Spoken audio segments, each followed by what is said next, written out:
Welcome to Becoming is Messy, where we dive deep into the journey of survival, transformation, and everything in between. I'm your host, Meghann Dawson, here to share the honest, unfiltered stories behind my own process of becoming. Becoming is Messy is brought to you by the Unperfect Life Collective, a growing movement rooted in authenticity, wholeness, and the courage to live what's real. Life isn't a pretty and perfect straight line, and neither is becoming the person we're meant to be. Here, we embrace the ups, the downs, and all the beautiful, chaotic, messy moments that shape who we are. Whether you're in the thick of change or reflecting on past transformations, this space is for real conversations about what it means to grow, stumble, and rise again. So get comfy, settle in, and let's get messy. Welcome back to another episode of Becoming is Messy, my messy friends. Today's conversation is rooted in level up competency, lean into your unique healing needs. Because so many of us have been taught to override our bodies, push through exhaustion, or follow generic advice that doesn't actually fit us. But healing often begins when we slow down long enough to listen to what our body has been trying to say all along.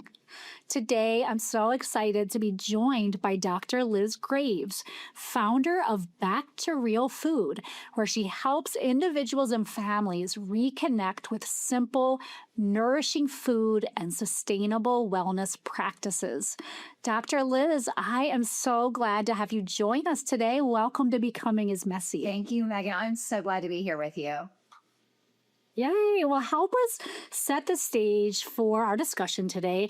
Let's start off with this current season that you personally are in right now. Tell us a little bit about what that looks like for you. Yes, I am coming out of a transition. I had a brick and mortar for a number of years, a good decade, and things just kept going more virtual. And that was a big shift to give that up and do more working from home, do more working remotely, and really get my feet on the ground with having less of the in-office stuff, less of the staff and different things that were involved with that. And it really took a little bit of time to regroup and even grieve a little bit. I had a colleague say, "Do you think you're grieving?" when I was in this transition. I was like, "No, I'm good with it. I'm good with it." And now that I'm further along, I can see that. So I feel like I'm coming out of that transition and really just stepping into all these new opportunities to better serve people. Oh, how exciting. Well, congratulations on your transition, and thanks for joining us today as you begin that endeavor. That's exciting. Yes. I'm excited to be out of the transition. Transitions are hard. Yeah. I mean, it is, right? I know. Even those of us that are like, oh, yeah, I'm good with change. And it's like, no, I totally relate to that grieving season and just giving yourself permission to feel what you need to feel throughout that. But then when you all of a sudden start realizing, wait, there's an ease coming in. I'm starting to roll with this new. I feel like, that's just the best. Absolutely. Yes. And that is probably the biggest shift is just, I was so used to in business, driving and pushing and doing and just being able to shift more into that femininity of receiving and letting things fall into place. And it just feels so much simpler, so much easier. Oh, I'm happy to hear that. All right, before we dig into your work, how about let's walk backwards a little bit? So every becoming story has its own messy twists and turns. Walk us through some of your path. What is some of the things in your background that led you to who you are in this moment? Oh, goodness. So the whole reason I decided to become a chiropractor is that I fell in love with the philosophy of chiropractic, that the body heals from the inside out. And I was working as a chiropractic assistant in a chiropractic office, and I just fell in love with the philosophy and seeing people healed and get off medications and just find empowerment in their own body's ability to heal. And I knew I had to get that to more people, and that's what led me to going to chiropractic school. But I had the 6 months before graduation where I really had a heavy, like almost, emotional breakdown. I saw a therapist. I really got to this point where I realized I was about to graduate and be a doctor, and people wanted to put their health in my hands, which I went into chiropractic school just wanting to serve and help people, and wasn't really ready for that full responsibility. So that was a really messy time. I lost my grandfather in that same window. He was a pediatrician, and I really, he was the one family member in healthcare that was really excited I was going to become a doctor. And it was a really messy time, just lots of change. And I mean, that was almost 20 years ago now, but I would say that was kind of the messy start to where I am today. Yeah, so help us connect some dots between that messy phase and chiropractor school, and what brought you then from there to what we're going to really talk a lot about today, which is food and body nourishment. So what were some of the beats that kind of connected you to that? Yeah, so with chiropractic, I got into that again. The philosophy: the body heals from the inside out. You correct the spinal column, the brain can connect to the body better, then better regulate and heal properly. Well, in my chiropractic practice, I always talked about, movement and activity. I always talked about nutrition and mindfulness. So it wasn't just you get adjusted and now you're healthy. There's these different layers that you need for health. So I was teaching that in my practice, and I was personally struggling with my weight, and I love the food component. And it just really transitioned into taking this leap of faith, going further into the food side, the nutrition side. And now when I look back, I see it being that greater need for where we are in health right now. Mm-hmm. Yes, I still believe everybody needs their nervous system checked. I get it. I got adjusted this morning. I have a friend I saw, but I was like, hey, I'm running out of time. I bought some stuff this afternoon. Can we swap this afternoon? And then I was like, no, I want my brain on for the things I have coming up. So good for you. So there is that. I believe everybody should have their nervous system, addressed and regulated. But when I look at what really leverages health for people right now, it's the food they're putting in their body more than anything. I see all sorts of healing when we get that cleaned up. Yes, I love the way you described kind of the still going for your nervous system and still getting that adjustment today. We talk a lot on this show. The older I get, I feel like my team of people that I go to for my own inner body needs. I have my craniosacral massage. I have my somatic experience class. I have, I was telling my daughter about a nutrition class I'm going to go to that they help hone in on what type of proteins my body is asking for.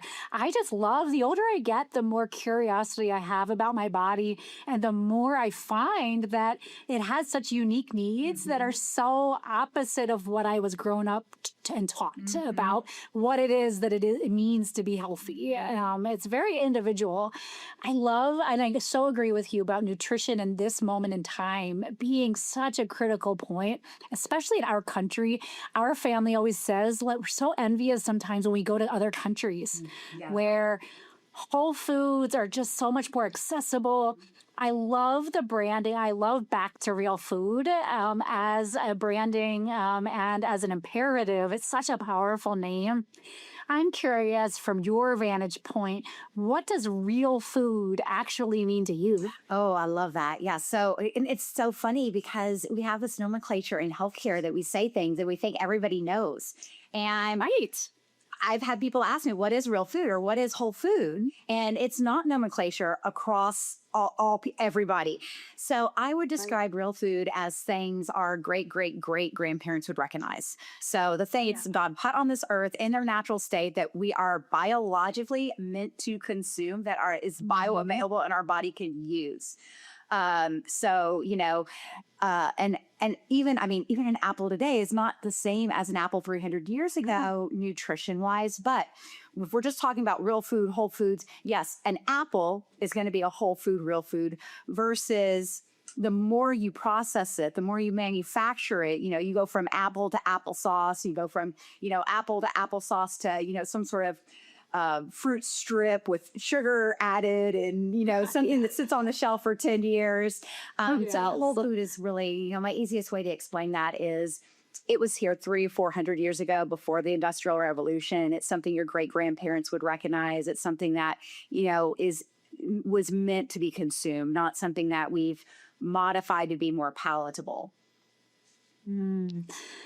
So let's talk a little about how somebody knows if they may be a little bit disconnected from their body's food needs. I feel like in our culture, we obviously talk so much about weight as an indicator, but there's other things too, in addition to weight, and weight alone doesn't tell us much. We're all different shapes and sizes. And so I love one time I was going to my doctor, and for a while I did go through a health journey. And so I have lost weight. However, when I was more pounds, she would get so mad because the thing on her screen would flash BMI, and it's like, and she's like, I hear you, but her blood work looks great. It's like all the other indicators, and so, we're a whole person. And so, what does it look like holistically for somebody that's potentially a little disconnected for what their body truly needs when it comes to nutrition? Yeah, absolutely. That's so hard in today's world because so much of our food has stuff added to it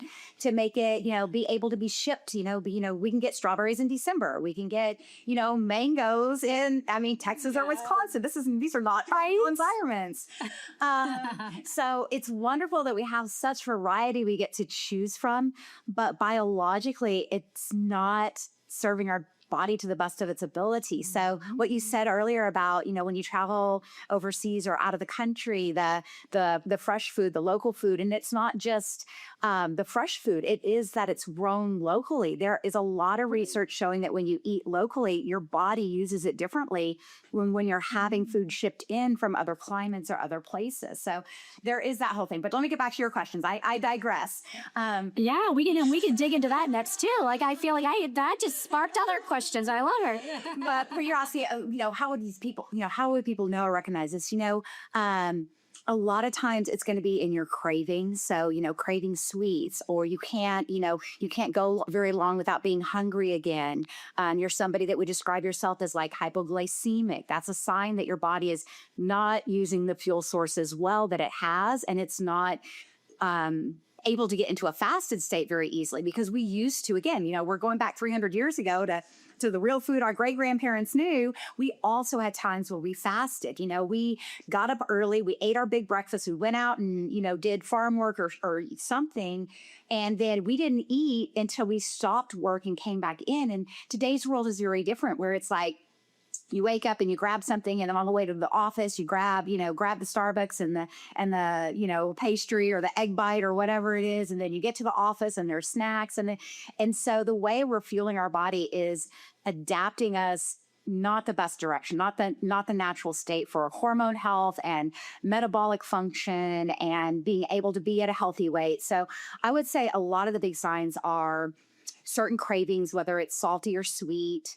It's going to be the not being able to be in a fasted state without being hungry, having more of those hypoglycemic moments, the hanger, hangry, having a hanger, because again, we should be able to go without food just as well when we, feast. So we should be able to fast. I think those are probably the big signs. And again, we're not set up great because so much of our food supply does have chemicals or additives or things in there that make us want more of it. And so it's hard sometimes once you start going that direction to just choose the healthier option, because it doesn't taste as good until you break some of those addictions that the body's started to rely on. Yeah, I think it takes time to break that, to actually get used to the flavor difference, but also just the shift in your ability to bring that into your day. It's like so many of the habits we have are just easy.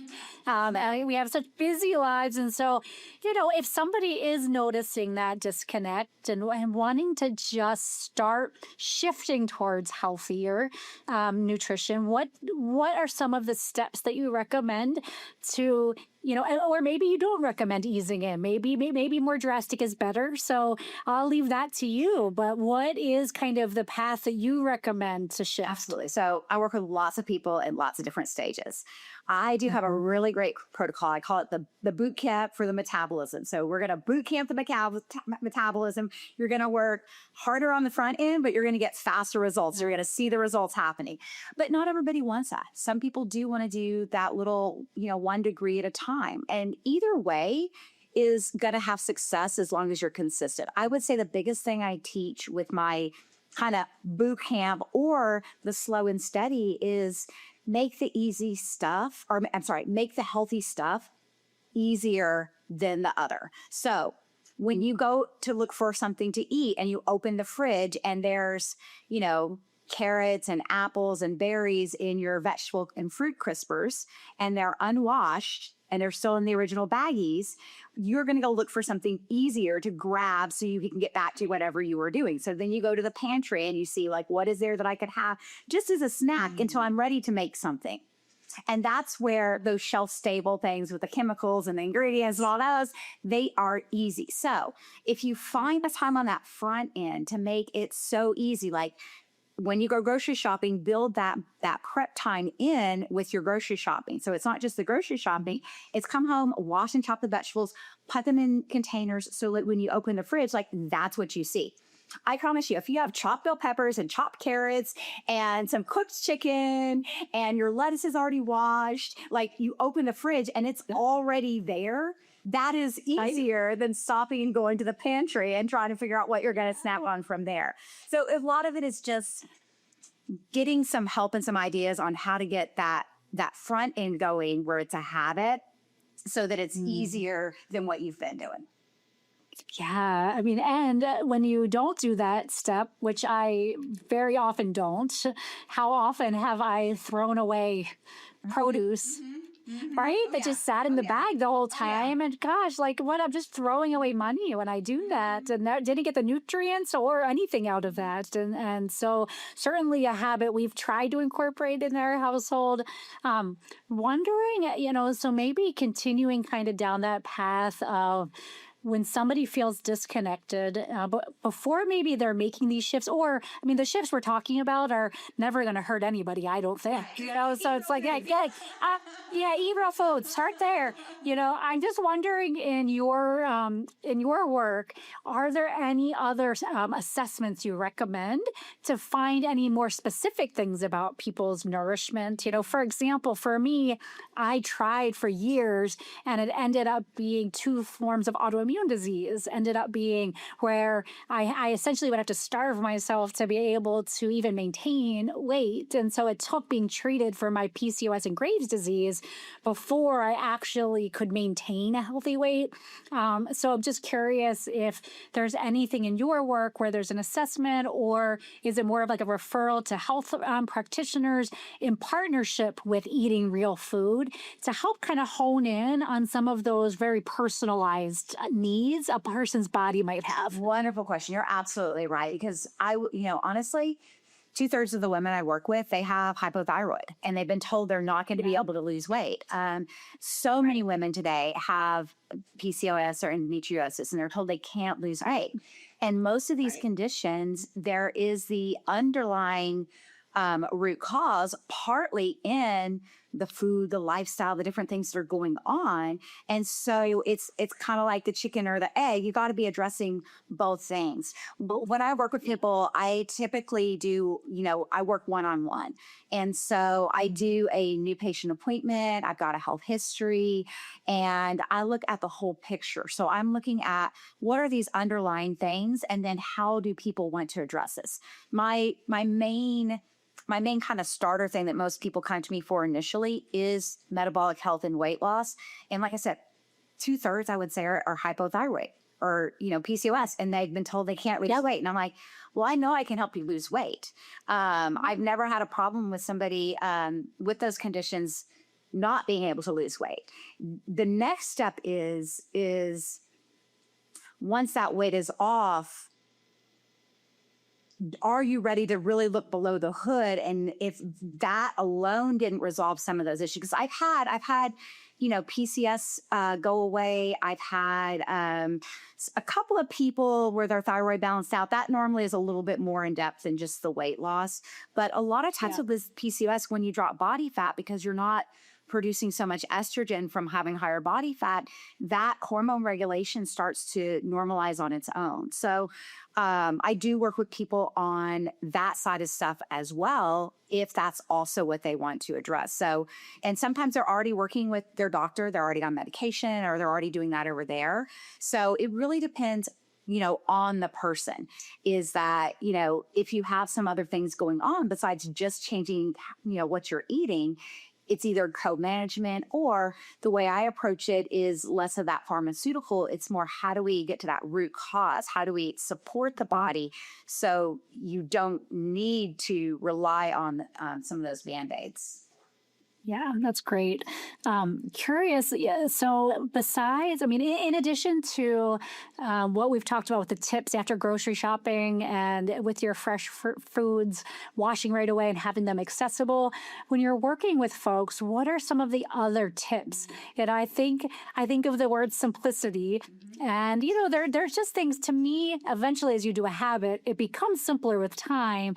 But to make it a habit, what are some of the tricks you recommend to people to start? We're inching towards this. Yes, absolutely. So I would say probably one of the biggest habits I teach that's the hardest to do, because we get in a habit and it's easy to keep the habit going. But one of the best things for our bodies is diet variation.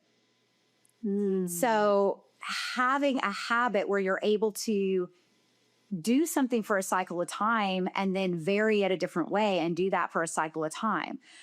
This is where people will come to me on all these different diets and they're like, well, this worked for a short term and then it stopped working. This worked for the short term and then it stopped working. It's kind of like, I did keto and I lost a bunch of weight and then I stopped losing weight and then I started feeling like crap. So I stopped keto.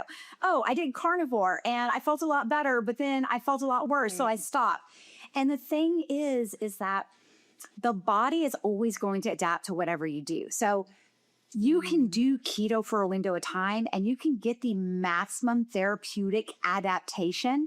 But if you keep doing it longer, then you start getting some negative adaptations. So what's your weight with people one-on-one, what I'm doing is we're doing one way of eating to adapt the body in the beginning to get weight off. And then we're doing a different type of eating to adapt the body for that next step. So I do some fasting and feasting cycles. People get scared out of the word fasting. I just did a group fasting class, and I kept joking. I'm like, y'all need to help me figure out what to call this, because nobody wants to come to a fasting class. Every single person, they said it was the best thing they'd ever learned, because it was that's great. Different ways to fast, because we've heard of intermittent fasting and we've heard of OMAD and we've heard of all these different things, but we don't necessarily understand how to use them for our own biology. So I had 30 people that were biologically in all different places. Some of them were young, in their late 20s and early 30s. And then I had people in their mid 70s all doing the course together. And, some of them were very well adapted to do a 1 day, 2 day, or 3 day fast. And others, they had never fasted a meal ever in their life. They'd never missed a meal and they snacked all day. Wow. So we had all these different variables and being able to see, oh, this is where my body is. So this is how I would fast and this is how I would feast. Because what people get wrong with fasting is they overdo it. They fast too much without that balance of feasting. And if you have some of those conditions like hypothyroidism, that can be really hard on your body when you're over fasting. But a lot of people with hypothyroid, because they're trying to lose weight or trying to eat less, and it puts their body in an over fasted state, putting more stress on the body. So again, it's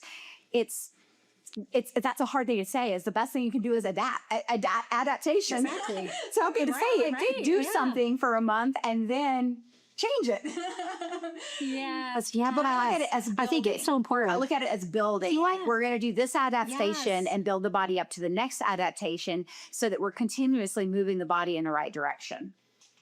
Yeah, I think that's such a good point because to me, it really comes down to so much is just knowing yourself and being in touch with your body. We talk a ton on this show. Our very first competency that we focus on is to let your inner voice lead and to be checking in with yourself nonstop. We talk about it all the time, ad nauseum. And I think that that's what I've learned in my health journey is, and very much before my diagnosis with Graves' disease, I was really struggling with my set point. And that's where I'd have to essentially be starving myself eventually to even maintain weight. And the weight just for me is it was the opposite of normal Graves' disease where the weight was just coming on. Right. You're low weight, high energy. It's kind of the opposite of that. Exactly. But I also had PCOS. And so they really couldn't fully, and I like to just share the complexity of my example because my body was not the norm for the things that I had. And so it really did take blood work and different types of doctors, different types of nutritionists to get to a point where I could listen to my body and give it what it needed. And it did, for me personally, it did eventually become regular intermittent fasting where I just wouldn't eat breakfast in the morning. I wouldn't have any food until noon. And then I would do that the noon to 6. So I'd had a pretty long fast from 6 to noon the next day. And for me, that was one of the things that eventually worked. That's but awesome. it was trial and error. And it took that trial and error to get to that point. And so it sounds to me like what you're describing is in partnership with you is helping to kind of learn and test and learn into what's working and realizing that for any of us, it's rare going to be this magic bullet for our entire lives. Yes. Are so many things. Absolutely. The body is always changing and adapting. I've had people that I worked with 10 years ago come back in and they're like, it's different this time. And I'm like, yeah, it's going to be. You're different this time. Like, even if nothing inside you've changed, you got different external life stressor, external things going on. Yes, and our hormones, and right now all of my friends in perimenopause or menopause. There's just, our bodies are complex. That's how I feel. Like this is so great to talk about the nuances that you're describing. One of the questions I had for you was, we talked about how sometimes, so many of our foods are not locally sourced. I am wondering, just thinking of your own habits and how you've found in your lifestyle living in Texas, what does shopping look like for you? Do you have specialty shops? Do you rely on local CNAs? Like what is or CSAs? What are those called? When you get the local co-ops? Co-ops, yeah. I'm forgetting the acronym, but anyway, when you have like the local farm produce, and so I'm just curious for you, what does locally sourced look like for your household? Yeah, so that's something I am personally still working on. I feel like I'm kind of in the middle. So I'm lucky in Texas. We do have some grass-fed and regenerative cattle ranches. So it is, easy enough to get beef. And then, there's lots of people doing eggs these days. So you always got a friend who's got chickens and extra That's true. All those chickens everywhere. So there's that. We do have a raw dairy farm about an hour and a half from the Metroplex. And so that's a good option. And he also kind of trades with some of his local farmers with like cheese and pork and some things like that. And then I have a little storefront farmers market where they do have some local stuff as well. So like I said, I'm probably in the middle. I'm definitely not doing 100% local. There's a lot more that I'd like to move into. I think probably the best place to start is the Weston A. Price Foundation. Has a lot of resources for anybody across the country. Because I know, you're in Wisconsin, I'm in Texas, and it's everybody. No, anybody listening might be anywhere in the U.S. or in the world. That's right. And you're on the world. Yeah. But here in America or in the U.S., the Weston A. Price is a great resource to help connect you with local farmers and real food. And they've got a lot of great recipes on their website. I love their foundation. Well, we will share that link in the notes for the program. I've never even heard of that resource before. Okay, I really don't. Well, I've got to nerd out on Weston A. Price. So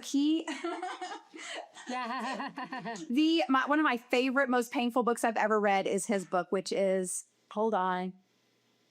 Nutrition and Physical degeneration. I'm like, it's up there. Okay. Weston A. Price wrote it. He was a dentist. This is back in the 1920s. He traveled all over the world. And what he found was that as soon as you started introducing in the refined carbohydrates, the refined foods, is that people started getting crowded mouths and they started getting cavities. This is information and research. This is what amazed me. This was in the 1920s that we knew that our modern day food supply was causing health problems back then. All of the things that he documented in the mouth correlated with all of the heart disease and cancers and things like that. So it was a painful book to read in the sense of its case study. Like it's thousands of case studies all over the world.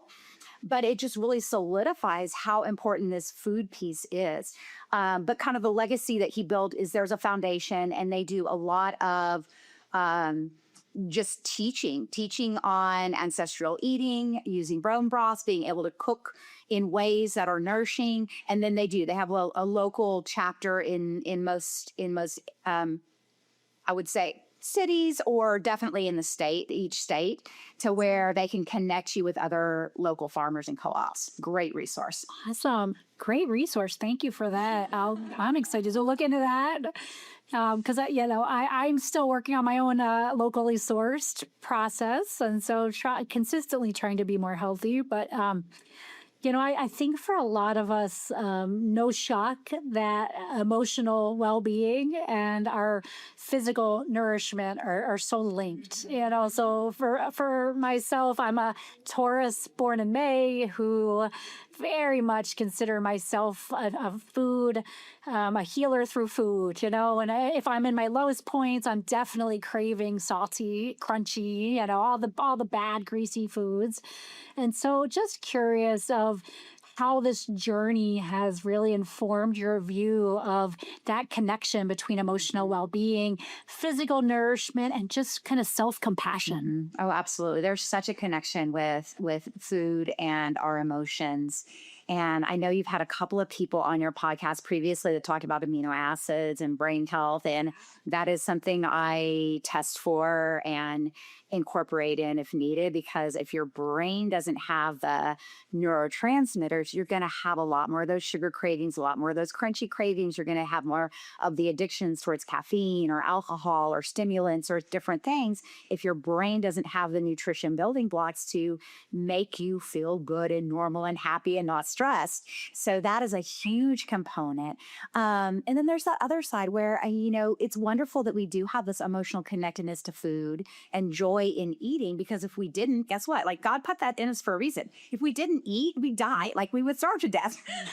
So, guys, how about food is your building materials for your body? So you get to choose if you're building your house on, sand and rotted wood, or if you have a nice, strong cement foundation and you have a nice, strong beams.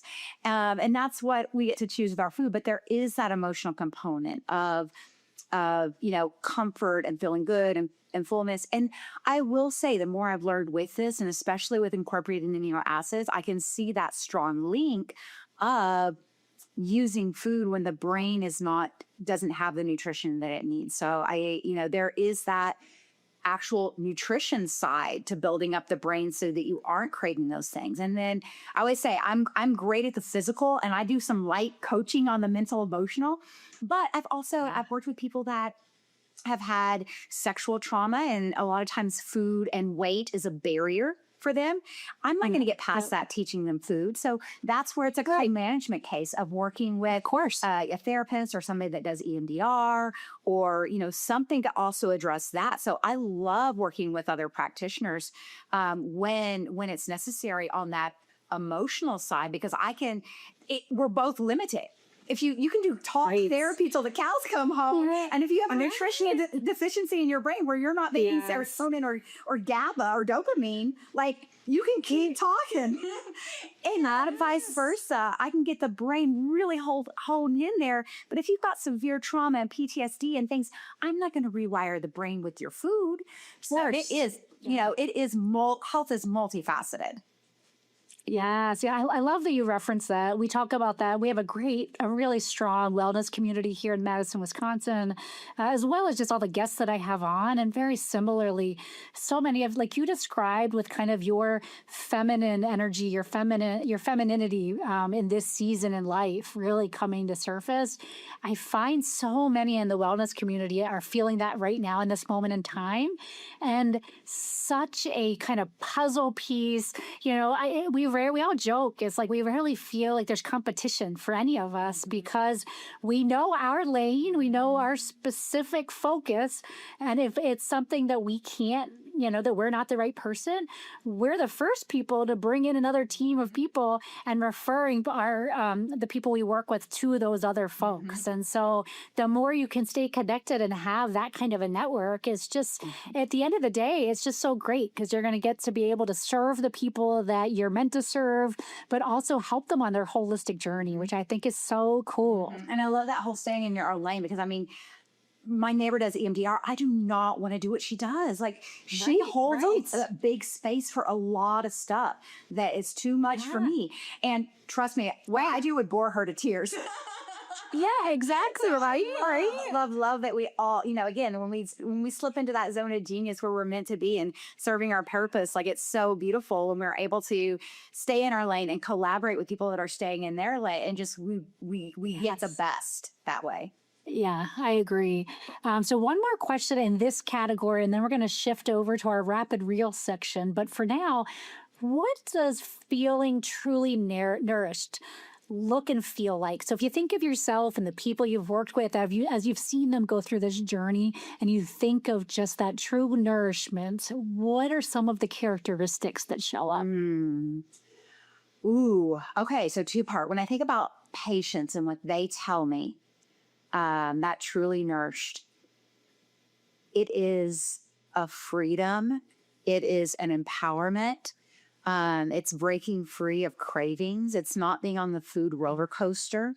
It's typically eating more and feeling fuller with real food than what they were doing before. I see so many women where they're so busy, so they're so on the go. They're doing, kids and or grandkids and husband and job and all the things, and they just don't stop to actually feed themselves. And so they're under eating on snacks all day long. So just that that switch right there, they feel full, they feel satisfied, they can do more, they have more energy, brain fog goes away. I mean, that's a huge one when you have clarity in your mind again, and you're not a slave to the ups and downs of cravings. So I would say that's what I hear from patients. I think for me, nourished in this season is very much the spiritual component, bringing God into my daily life, my practice, what I do, serving his purpose for me. And then also not pushing so hard. Like I said in the beginning, like, this season nourished for me is not trying to do it all and not trying to do it all the best. And I love your messy theme, just being allowed to just, like, who cares? Like my they say to my group, I do a graduate calls for all my past patients to just stay connected when they need help. And I always talk about progress over perfection. None of us are perfect. So progress over perfection. Don't judge yourself on that. So I think for me, personally, nourished is more whole body, not just food. Foods have been an easy one for me in the sense of I've always had for 20 years, I've had a value of health and nourishing myself with food, but I didn't always nourish myself emotionally or with that space to slow down. And so I think that is also very important. All right. Well, we're going to shift gears a little bit. The next section is rapid reel, and just a few quick instinctive answers. No need to overthink, whatever pops into your mind. And so the first one is, what do you think is a misconception that people have about food? Calories in equals calories out. Oh, that's a good one. All right. Is there a food that comforts you when you're stressed? Ice cream or yogurt. I'm a creamy person. Yes, I love that. What's a word or a phrase that describes your relationship with food today?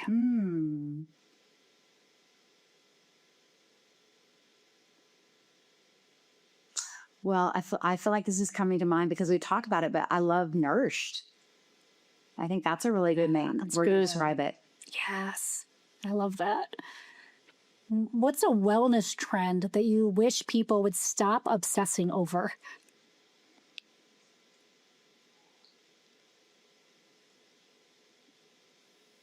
Ooh, I would say all the trackers. I think the trackers could take people to a bad place. Yeah, that's I true. think it's so helpful, but it can also become that obsessive you're losing sleep because it doesn't That's look right. That's right. I feel like anything where you start inching into obsessive, trying to be perfect. Yeah, and I think that's a good one. All right, the last one in this category was, what's something that feels more healing than people might realize? sleep, rest. Yes. My favorite. People that are listening know I own it. I take a nap almost every day, even if it's just closing my eyes for 15 minutes.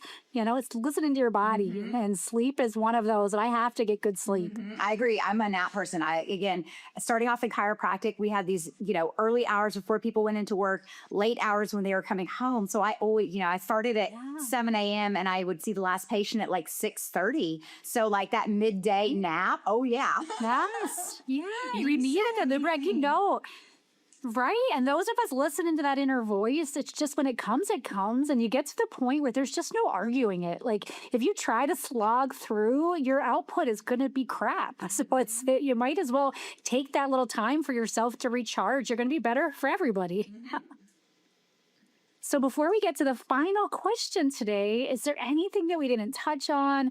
Also, if you could share a bit about how folks can connect with you and your work, we'll also share those links when we post the episode. Okay. My website is realfood.com. And I am there on my website. And then on there's all my links to, I'm on Instagram, I'm on Facebook, and LinkedIn. And is there anything we missed, or did we touch on all that you wanted to share today? I think we touched on all of it. This was so much fun. Great. Yay. I love that. This has been so much fun. Well, we have one final question. We have listeners right now who might be in their messy middle. Some might even feel like they're at a rock bottom moment. Wondering, when you found yourself in those moments in your past, what's a piece of advice that you wish would have arrived sooner? This only comes with hindsight, but your messiest, worst rock bottom is where you get the best growth and learning. Yeah. So just being in it, just being in it. Yeah. Is okay. Great advice. Yeah, that's true. Well, Dr. Liz, thank you so much for being here today. This was fun. It felt like a grounding reminder that healing doesn't have to be extreme or complicated. Sometimes it starts with just simply slowing down enough to listen to ourselves again. And listeners, if something in this episode resonated with you, here are just a few simple ways that you can begin bringing some of what we talked about today into your own life. First, simply just start paying attention to how your body actually feels after different foods, environments, and routines. Your body gives you information all the time. Just start paying attention. Second, simplify where you can. Wellness doesn't have to be perfect to be supportive. And third, approach yourself with more compassion. Healing tends to happen more sustainably when we stop fighting ourselves and start working with ourselves. Thank you so much for joining us today. Until next time, stay messy, my friends. Before we wrap today, I want to invite you to be part of the Becoming is Messy community. Subscribe to the podcast so you don't miss a single episode. And if there's anything that resonates with you, please leave a review.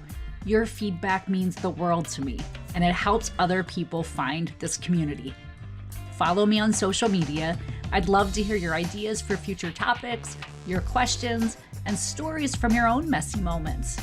And if you're feeling inspired, check out the Becoming is Messy shop, where you can grab a mug, a t-shirt, or something else that reminds you to embrace your messy magic every single day. A huge thank you to the incredible Wolves and Sheep for providing the music for Becoming is Messy. Check them out on your favorite music streaming platform. As we close out today's episode, remember this: messy is just another word for growing. So keep showing up, keep laughing, and keep making beautifully awkward progress. Until next time, stay messy, my friends.